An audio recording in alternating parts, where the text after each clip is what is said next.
Hello friends, Assalamualaikum. Welcome to our Jahana's Cooking. நம்ம சேனல்ல இன்னைக்கு சூப்பரான டேஸ்டான உங்க எல்லாத்துக்கும் ரொம்ப பிடித்தமான சின்னவங்கல இருந்து பெரியவங்க வரை விரும்பி சாப்பிடக்கூடிய பிரியாணிக்கு அட்டகாசமான சைடிஷான கத்திரிக்காய் தொக்கு ஈஸி மெத்தட்ல எப்படி செய்யறதுன்னா இந்த வீடியோல பார்க்க போறோம். ஃப்ரெண்ட்ஸ், வீடியோக்குள்ள போய் பார்க்க ஆரம்பிக்கலாமா?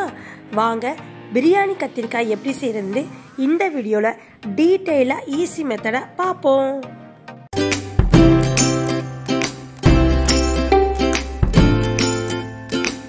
இதுக்கு தேங்காய் நறுக்கி வச்சிருக்கேன்ல, இந்த துண்டுல ஒரு துண்டு நம்ம எடுத்துக்குவோம்.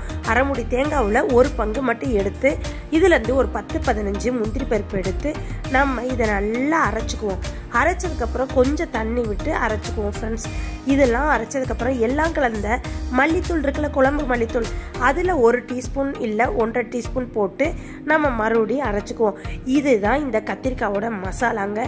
ஈஸி மெத்தட்ல இதுல நம்ம என்னென்ன சேர்த்துருக்கோம்னா தேங்காய், அப்புறம் முந்திரி பருப்பு, அப்புறம் வீட்டில் சேர்க்குற நம்மளுக்கு மசாலா, இதுதான் சேர்த்து அரைச்சி பேஸ்ட் மாதிரி வச்சாச்சு.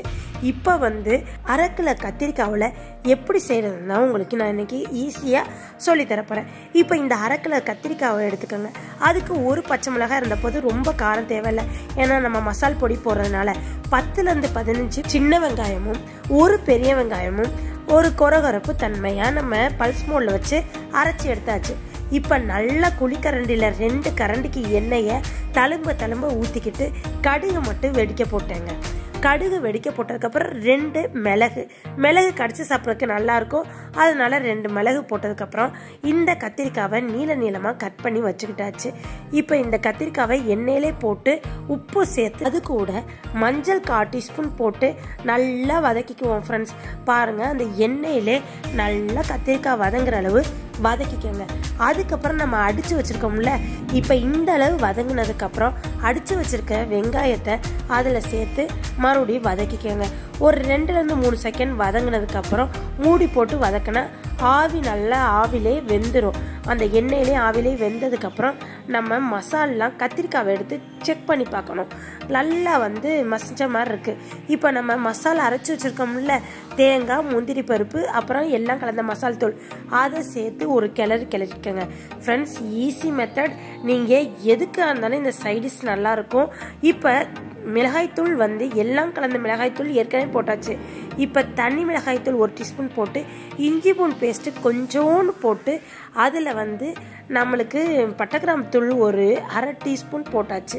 இஞ்சி பூண்டு பேஸ்ட்டும் ஒரு 1/2 டீஸ்பூன்லேருந்து 1 டீஸ்பூன், ஒரு சின்ன ஸ்பூனாக இருந்தால் 1 டீஸ்பூன் போட்டு நம்ம மூடி போட்டு வேக வச்சு எடுத்தீங்கன்னா எண்ணெய் படர்ந்துருக்கும்.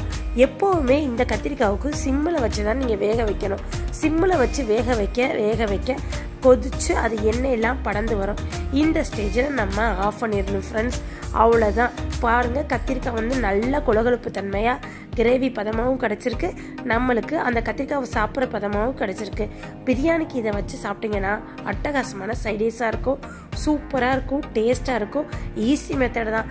நம்ம மிளகாய்த்தூள் போட்டிருக்கோம், அப்புறம் பட்டைக்கிராம்பு தூள் 1/4 டீஸ்பூன் போட்டிருக்கோம், 1/2 டீஸ்பூன் இஞ்சி பூண்டு பேஸ்ட், அவ்வளோதான். ஃப்ரெண்ட்ஸ், இதுதான் நம்ம மசால் பொடி போட்டு அப்புறம் தேங்காவோடு அரைக்கிறப்ப எல்லாம் கலந்த தூள் போட்டு அரைச்சாச்சு. சூப்பரான டேஸ்டான நம்மளுக்கு பிரியாணிக்கு சைடிஷான கத்திரிக்காய் செஞ்சு முடிச்சாச்சுங்க. எப்போவுமே இந்த கத்திரிக்காய் தொக்கை லோ ஃப்ளேமில் வச்சு நம்மளுக்கு வேக வைக்கணும். அப்போதான் நம்மளுக்கு எண்ணெய் படந்து செம்ம டேஸ்ட்டாக இருக்கும். இதே மாதிரி நீங்கள் செஞ்சு சாப்பிட்டு பார்த்துட்டு கமெண்ட் செக்ஷனில் சொல்லுங்கள். ஃப்ரெண்ட்ஸ், லைக் பண்ணுங்கள், ஷேர் பண்ணுங்கள், கமெண்ட் பண்ணுங்கள், மறக்காமல் சப்ஸ்கிரைப் பண்ணிடுங்க. ஃப்ரெண்ட்ஸ், பக்கத்தில் உள்ள பெல்லைக்கானை கிளிக் பண்ணிங்கன்னா தான் நான் போடுற புது ரெசிபி உங்களை சேரும். இதே போல் நெக்ஸ்ட் ஒரு அருமையான ரெசிபியில் உங்களை சந்திக்கிற வரை எனக்காண்டி வெயிட் பண்ணுங்கள். நெக்ஸ்ட் வீடியோவில் பார்ப்போம். தேங்க்யூ மக்களே. அஸ்ஸலாமு அலைக்கும். பாய் பாய்.